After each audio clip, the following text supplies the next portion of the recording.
Hello fourth class students, welcome to the online class Maharaja Agharsen Public School. How are you students?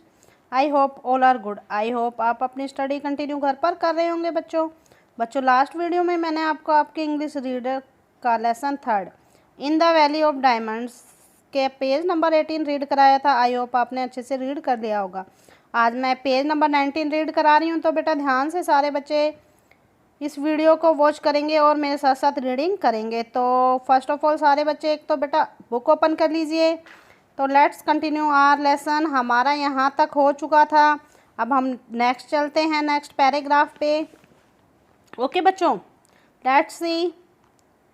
As I continue to try, जब वो smooth surface पर चढ़ता है तो वो मतलब दोबारा चढ़ने की कोशिश करता है, क्योंकि वो वहाँ से अगर चढ़ता है तो वो स्लिप हो जाता है, जो सिंदबाज होता है. I notice that all of a sudden everything around me had become dark. फिर सिंदबाज कहता है कि मैंने नोटिस किया अचानक कि मेरे चारों तरफ अंधेरा हो गया है. I thought it was going to rain, मैंने सोचा कि बारिश आने वाली है.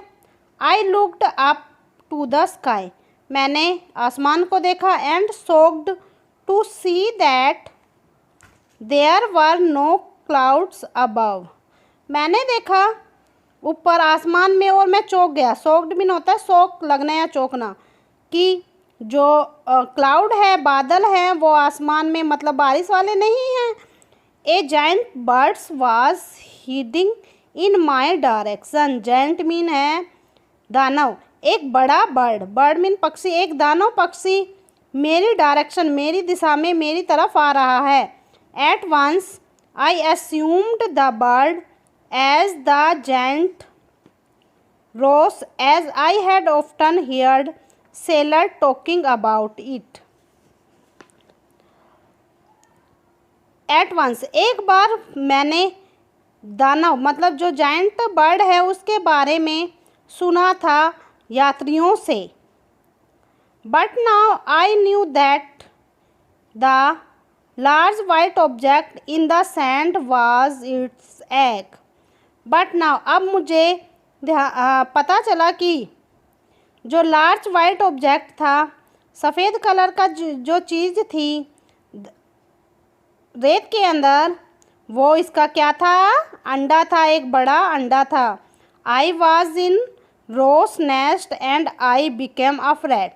वो जो रेत के अंदर था वो क्या था? उसका एक अंडा था, और वो नेस्ट मीन्स जो जहाँ पर वो रखा हुआ था वो उसका घोंसला था. बिकम अफ्रेड, अफ्रेड मीन होता है डरना, क्योंकि वो डर गया, उसने उस अंडे को हाथ लगाया था. Too late to run away, बहुत मतलब देर हो चुकी थी, वो भाग भी नहीं सकता था वहाँ से. I crept close to the egg trying to hide myself beside it. मैंने अपनी जो आइज़ थी वो बंद कर ली और वो एग को मतलब छूने, एग के पास ही अपने आप को बैठा लिया. आई hoped the bird would not see me and it did not as it sat on the egg. I hoped, मैं आशा करता था. सिंदबाद जो कहता है कि मैंने आशा करी कि उस बर्ड ने मुझे नहीं देखा, और did not as sat on the egg, और वो अपने अंडे पर जाकर बैठ गया. I crept close to its giant body where I stayed all night. जो जायंट था, जो बड़ा पक्षी था, वो सारी रात अपने अंडे पर बैठा रहा और उसके अंदर सिंदबाज भी था. By morning I made a plan to escape. अगली सुबह मैंने एक प्लान बनाया वहाँ से मतलब निकलने का. I knew the bird would fly soon, मैं जानता था जो वो पक्षी था वो जल्दी ही उड़ने वाला है. I tied one end of my turban to one of its giant leg. फिर मैंने ट्राई किया कि जो मेरी पगड़ी है, टर्बन मीन होता पगड़ी, को खोला और जाइंट के लेग में बांध दिया, पाँव में. Which was a thick as a trunk of a tree. उसका जो पाँव था वो एक ट्री की तरह था। I tried the other and around my waste. और फिर जो पगड़ी का बाकी भाग था मैंने अपनी वेस्ट मीन्स चेस्ट पर बांध लिया। As the bird flew into the air it carried me along with it. फिर उसके बाद जैसे ही वो पक्षी उड़ा मैं भी उसके साथ उड़ गया, क्योंकि मैंने उसके दोनों लेग को बांध दिया था और उससे पगड़ी से, और उसको अपने साथ मतलब उड़ने के लिए तैयार हो गया था।